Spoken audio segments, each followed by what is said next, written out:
Je pense que le travail que nous avons à faire, c'est un travail enthousiasmant, de grand enthousiasme. Et dans ce travail, nous devons valoriser la diversité. La diversité, c'est la vraie force créative du monde. La plus grande force créative du monde, c'est la diversité. La diversité qu'il a donnée la nature, la diversité que nous allons trouver dans la nourriture, la diversité culturelle, la diversité de tout le monde. Et j'aime une Europe qui vive de la diversité. Et j'aime pas une Europe qui fait mourir notre fer africain sur les mers de Méditerranée. J'aime pas une Europe comme ça. J'aime pas une Europe qui ne respecte pas le travail et qui donne l'esclavitude à beaucoup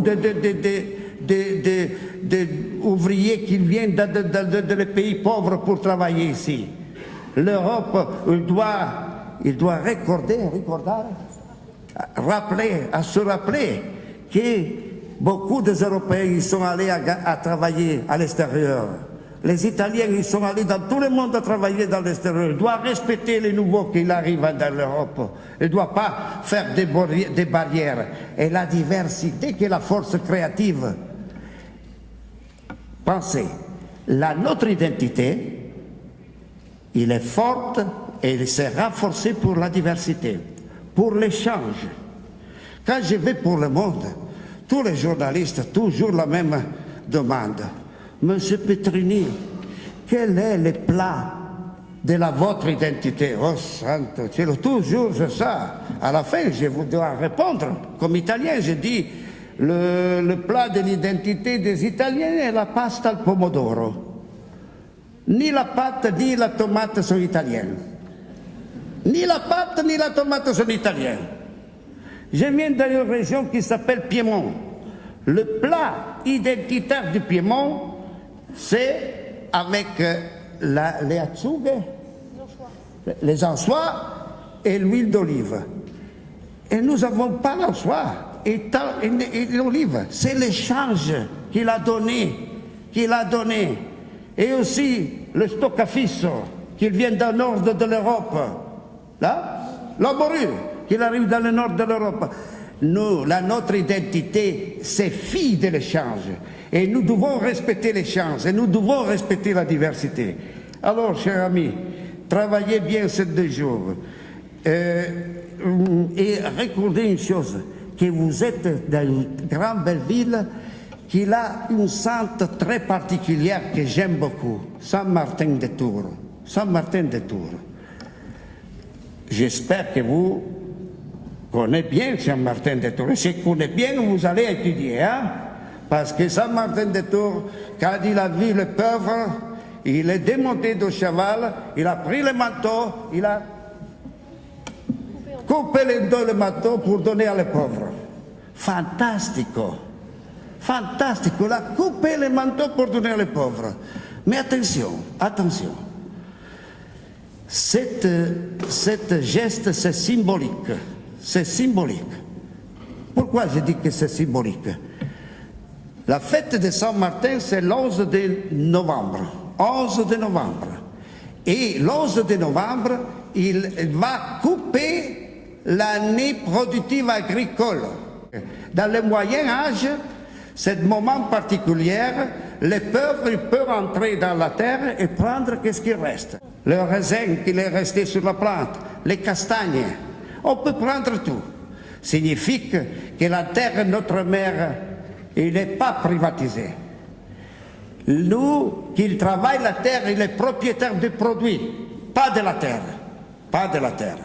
Et le significat de Saint-Martin, quand il coupe son manteau, c'est le significat que la participation, la donation, l'esprit, l'attention pour les pauvres, il est total. Et notre terre, c'est de tout. De tout. Et la privatisation de la terre, de la semis, de l'eau, c'est une violence absurde. Et les nouvelles générations de reconstruire cette philosophie. Alors, j'aimerais beaucoup cette idée de Saint-Martin. J'espère que le monde retourne à pratiquer ces choses. le respect de la terre, le respect.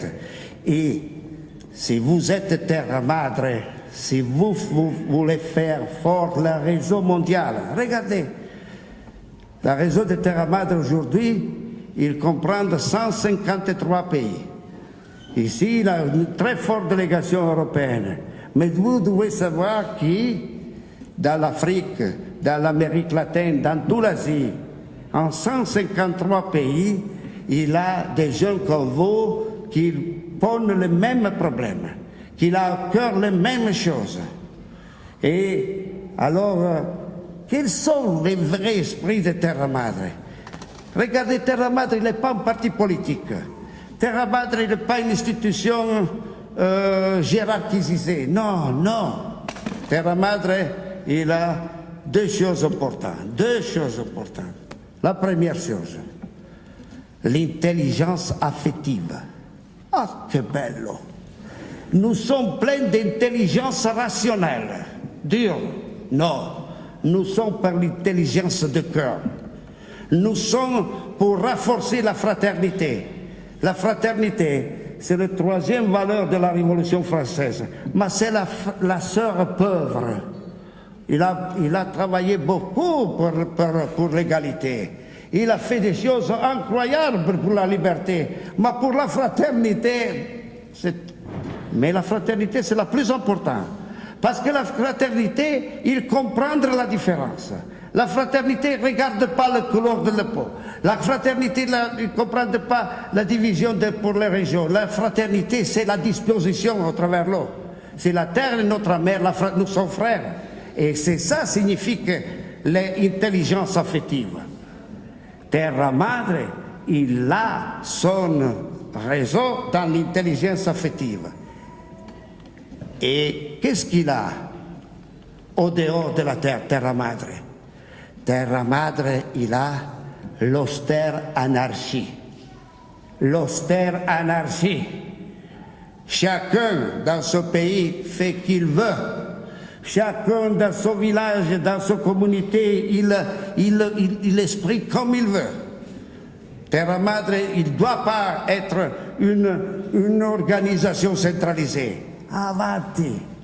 Voi giovani, pratiquez l'austère anarchie. L'austère anarchie. Et aussi l'intelligence affective. Avec ces deux choses, nous pouvons faire la révolution.